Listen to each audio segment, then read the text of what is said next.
Apaan tuh Mbak? Berisik amat. Ini loh Mas, nonton video sidangnya Nikita Mirzani. Kenapa dia? Ada aja. Ini JPU-nya tuh ngerekam. Terus, oh iya. Tuh kan. Jadinya nggak terima kalau dia direkam. Udah selesai belum tuh sidangnya? Sidangnya sih kayaknya udah ya. Maksudnya udah selesai.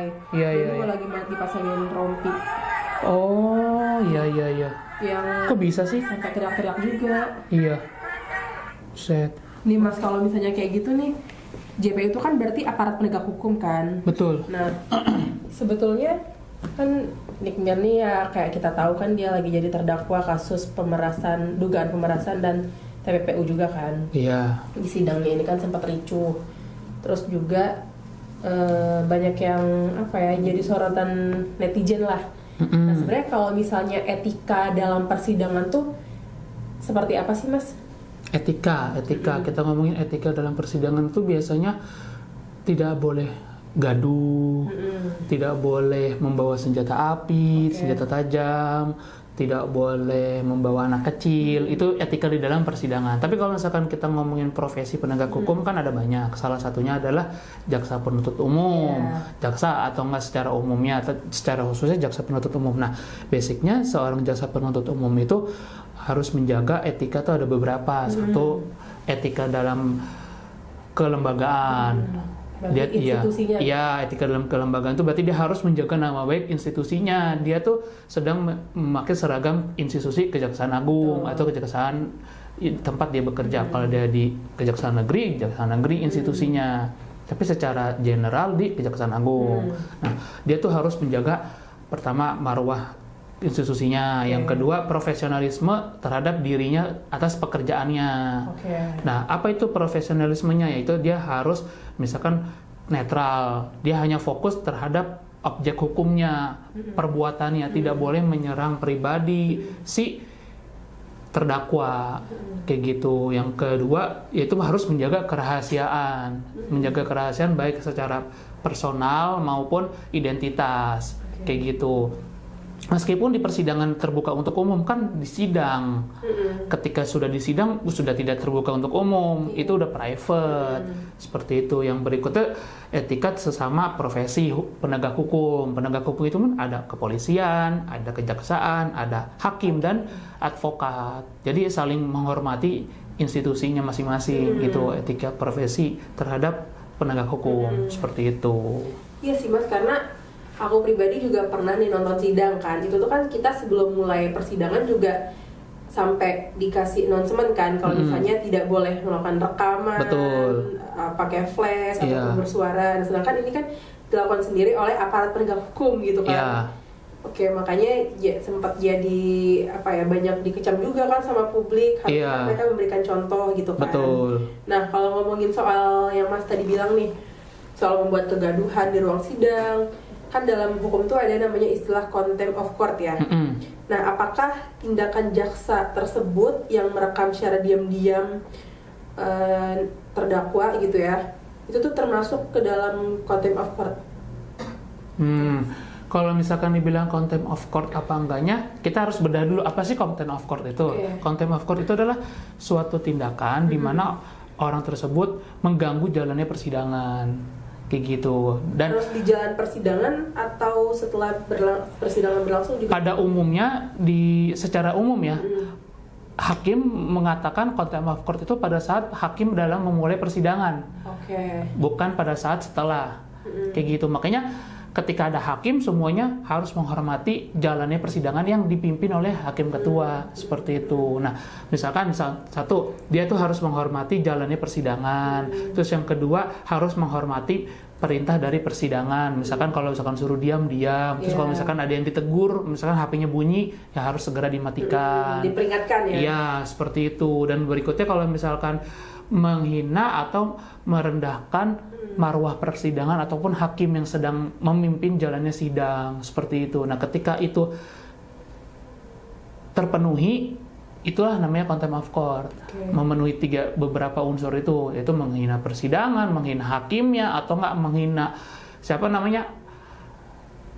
anggota yang ada di situ. Misalkan ada panitera, ada misalkan ada petugas pengadilan, itu termasuk wilayah satu unsur persidangan itu, karena persidangan itu sedang berlanjut gitu. Termasuk ketika misalnya dia dipanggil menjadi saksi ataupun orang yang harus memberikan keterangan di persidangan terus dia nggak datang, itu termasuk ke dalam contempt of court juga. Iya, tapi dengan ketentuan kalau misalkan dia ada alasan yang sesuai yang dibenarkan oleh hukum tidak kena seperti itu. Itu sih. Oke. Nah, Mas, dalam persidangan itu kan Nick Mir juga sempat menuding gitu ya. Kalau misalnya, wah ini nih jaksanya kayaknya dapat suap nih gitu karena dia nggak terima kan. Karena dia ngerasa kok sentimen banget gitu sama dia nih. Nah, kira-kira ada nggak sih langkah hukum yang bisa dilakukan, Mas, baik kepada jaksa ataupun kepada hakimnya gitu? Kalau misalkan kita bilang langkah hukum ya, kalau langkah hukum itu kan banyak.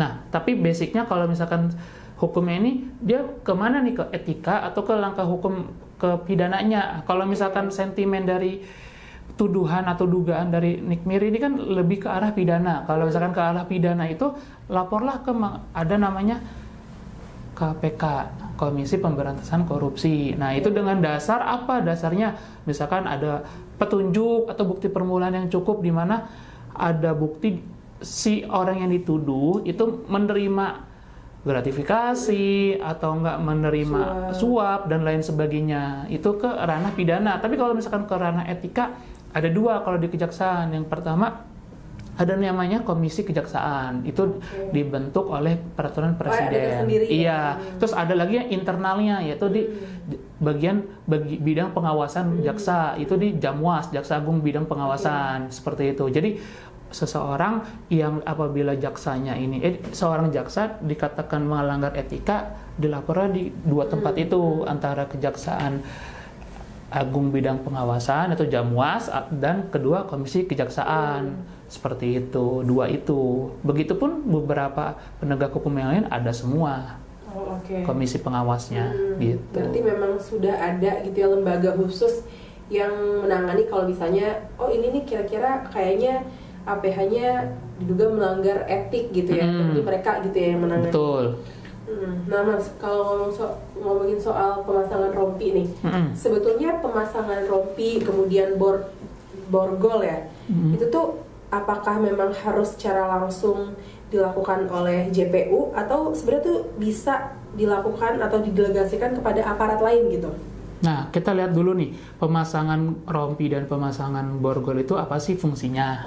Ya nggak sih, kalau borgol itu kan menandakan secara sosiologis kan mengatakan kamu dikekang dulu ya kebebasannya kayak gitu supaya tidak kabur atau apa kan begitu. Ada potensi kesana. Iya, tapi kalau misalkan kita kan harus lihat juga hak terdakwa di dalam KUHP, ya kan? Dan di dalam Undang-Undang Kekuasaan Kehakiman dikatakan bahwa seseorang sebelum dikatakan berkekuatan hukum tetap tidak bisa dikatakan dia bersalah, atau ada namanya asas presumption of innocence. Jadi pemasangan borgol secara paksa, pemasangan rompi itu kan sebuah atribut-atribut di mana menyatakan bahwa lu tuh bersalah. Kayak gitu istilahnya. Sebenarnya nggak dipakein juga nggak apa-apa gitu ya? Sepanjang pengamanannya bagus. Kayak gitu. Dan dapat diamankan lah kan, jaksa itu kan ada anak buahnya segala macam, ada bagian-bagiannya, bagian tahanan, bagian sidang, seperti itu. Jadi kalau emang dirasa proper, yang hal-hal seperti itu kan melanggar hak asasi dari si terdakwa, yaitu hak ketika dia merasa tidak ditekan, harus hak untuk bebas di dalam persidangan. Kita masih lokasi di persidangan, kecuali sudah di luar, bolehlah seperti itu. Jadi menurut pendapat saya yang seperti itu ya. Tapi basicnya seorang terdakwa sepanjang belum diputus berkekuatan hukum tetap harus ada, kita menganggapnya dia itu nggak bersalah. Gitu. Nah tadi lanjut nih Mas, tadi yang Mas bilang soal presumption of innocence itu kan praduga tak bersalah gitu. Betul. Ya. Seseorang harus dianggap tidak bersalah sebelum dinyatakan oleh kekuatan hukum tetap. Betul. Nah itu tuh kayak gimana sih Mas? Mungkin bisa jelasin lebih detail lagi. Misalkan gini, ada orang baru dilaporin polisi, tapi seolah-olah orang itu sudah jadi terpidana atau dia jadi tersangka, sedangkan belum ada putusan yang berkekuatan hukum tetap. Jadi asas presumption of innocence itu melekat dari tingkat penyelidikan bahkan. Dari tahap pertama ya? Iya, dari tahap penyelidikan bahkan yang belum ada tersangkanya sampai ke penuntutan. Bahkan ketika sidang pun masih ada sampai ke kasasi kan. Itulah kenapa seseorang itu sangat-sangat dihargai dan dihormati hak asasinya di situ.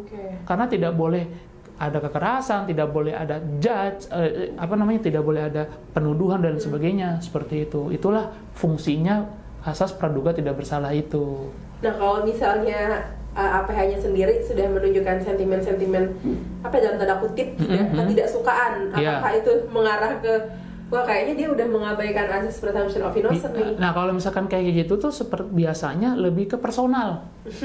Iya, bukan ke generalnya. Iya, ke personal pribadinya. Ada apa sih orang tersebut kok? Kenapa sensi banget? Iya, ada apa?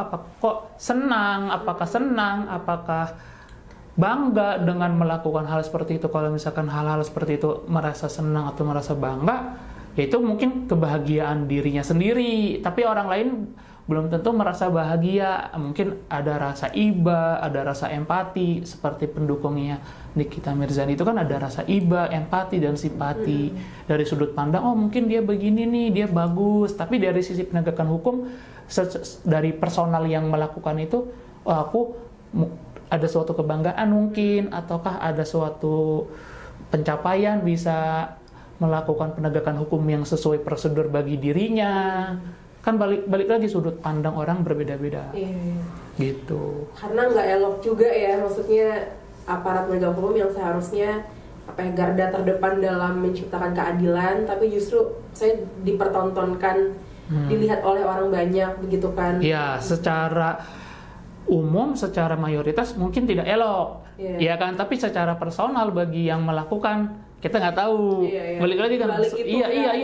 Sudut pandang itu benar-benar nggak bisa dipersalahkan, kecuali ada dugaan-dugaan yang menurut Nikita Mirzani benar, ya dialah yang harus membuktikan. Kita kan hanya sebagai ngelihat, oh seperti ini nih yang dirame di sosial media, seperti itu. Oke, tapi yang jelas seharusnya sih aparat penegak hukum harus tetap profesional ya, terlepas dari apakah ada masalah secara personal terhadap terdakwa, karena kan itu takutnya bakal ngaruh juga kan Mas ke tuntutan nanti. Betul. Makanya kan dibilang menjaga profesionalitas. Itulah. Jadi dia harus fokus terhadap tindakannya bukan ke personalnya. Seperti itu. Jadi tidak ada dendam pribadi seperti itu. Nah, Mas Fauzi sendiri ini kan sebagai advokat ya, salah satu unsur aparat penegak hukum juga nih. Berarti kan harus menjadi contoh yang baik gitu ya bagi masyarakat. Nah, Mas Fauzi sendiri kalau jadi jaksa kira-kira bakal kayak gitu nggak nih? Enggak sih, sepertinya harus fokus dalam penuntutan aja sih. Wih, mantap.